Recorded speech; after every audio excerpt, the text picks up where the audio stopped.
اچھا سر یہ بتائے کہ میں نے پہلے بھی اس پہ ایک بات کی تو کچھ دوستوں کا یہ تھا کہ بھائی یہ میں نے یہ کہا تھا کہ جو فلسفے میں جو ہم کہتے ہیں نا کہ فلسفی خدا کو مانتے ہیں تو اس کو آپ دین کا جو خدا ہے اس سے بالکل الگ چیز ہے متضاد. تو اس میں دو تین ایسے بنیادی نکات جس میں آپ یہ بتا سکیں کہ بھائی جو جتنے فلسفیوں نے خدا کی بات کی ہے روح مطلق کی بات کی وہ اور جو نبیوں نے خدا کی بات کی اس میں بنیادی فرق کیا ہے. یعنی ہم فلسفیوں کو تو اس طرح نہیں ہے نا کہ وہ خدا کا وہ تصور پیش کر رہا ہے اپنی عقل سے فکر سے جو دین میں یا پیغمبروں نے پیش کیا. تو بنیادی کیا چیزیں ہوں گی جس میں ہم فرق رکھیں گے؟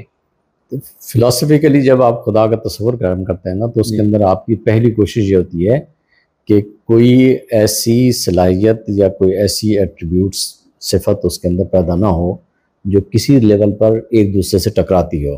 ٹھیک. کیونکہ وہ کنسیپچولی مجھے اس کو جسٹیفائی کرنا ہے. صحیح. کنسیپچول جسٹیفیکیشن میں سب سے اہم ترین بات ہوتی ہے کہ وہ باہمی تناقض سے پاک ہو. ٹھیک. اب جتنے بھی فلسفی بات کریں گے وہ ہمیشہ کسی نہ کسی لیول پر جہاں کہیں انہیں وہ تناقض نظر آئے گا اس تناقض کو رفع کرنے کی کوشش کریں گے. مطلب ماوراء طبیعت میں جتنی بھی میٹا فزکس ہیں آپ پڑھیں گے نا تو میٹا فزکس میں آپ پڑھتے ہوئے آپ کو محسوس ہوگا کہ یار یہ فلاں مقام پر اس نے یہ بات کی ہے اور اب یہ بات کر رہا ہے تو یہ ایک تناقض پیدا ہو رہا ہے.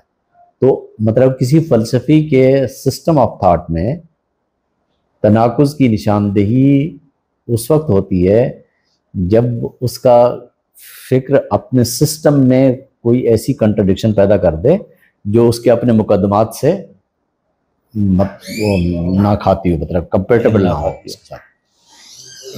جہاں تک تعلق ہے اس کا انبیاء نے جو مطلب وہ اللہ خدا کے متعلق بتایا ہے, پہلی بات یہ ہے کہ انبیاء کے لیے یہ مسئلہ ہی نہیں تھا کیونکہ انبیاء نے تو بات پہنچانی تھی وہاں. اور اس خدا کو جسے انبیاء نے جن کا پیغام رسی ملا اور انہوں نے آگے پہنچایا, اس خدا کے لیے یہ مسئلہ نہیں تھا کہ وہ متضاد صفات کا حامل ہے یا نہیں ہے. صحیح. اس کے لیے کوئی تھیوریٹیکل کنٹراڈکشن کو رفع کرنا کوئی پرابلم نہیں تھا.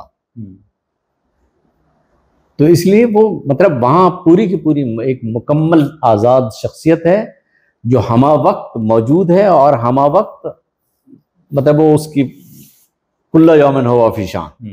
اب وہ کل یومن ہوا فی شان کی پوزیشن ایسی ہے کہ آپ کو کنٹرڈکشن وہاں پر آپ کے لیے مسئلہ ہی نہیں بننا, اس لیے کہ وہ مکمل ایک ذات ہے اور اس مکمل ذات کے اندر آپ نے متوجہ ہی اس کے طرف اس نقطہ نظر سے نہیں ہونا کہ آپ نے اس کی کا کوئی تصور قائم کرنا ہے. اس کی بارگاہ میں تو آپ نے کوئی مشکل لے کے جانی ہے نا. دیکھیں خدا اگر اصولی طور پر دیکھیں تو مذہب بندے اور خدا کے درمیان ایک ریلیشن ہے. صحیح. یعنی دوسرے اینڈ پہ خدا ہو اس پہ انسان ہو. اگر خدا اور انسان کا یہ دونوں اینڈ پہ نہ ہو نا, اس اینڈ پہ خدا اور اس اینڈ پہ انسان نہ ہو تو پھر مذہب کا وجود نہیں رہتا. صحیح. مذہب باقی نہیں رہتا. اب جب ان دونوں کے درمیان یہ جو ریلیشن ہے یہ ریلیشن قائم ہوتا ہے دعا سے, بندے کی طرف سے دعا ہوتی ہے اور خدا کی طرف سے وحی ہوتی ہے. صحیح. اب بندہ خدا کے ساتھ گپ شپ تو نہیں کر سکتا, اس سے موسم کا حال تو نہیں پوچھ سکتا. مطلب خدا کے ساتھ اس کی مطلب مذاکرات کیا ہوں گے؟ مطلب بندے کو بندہ سمجھے اور خدا کو خدا سمجھے تو وہاں کمیونیکیشن بات یہ ہے کہ دعا کے لیے جانا ہے مجھے وہاں.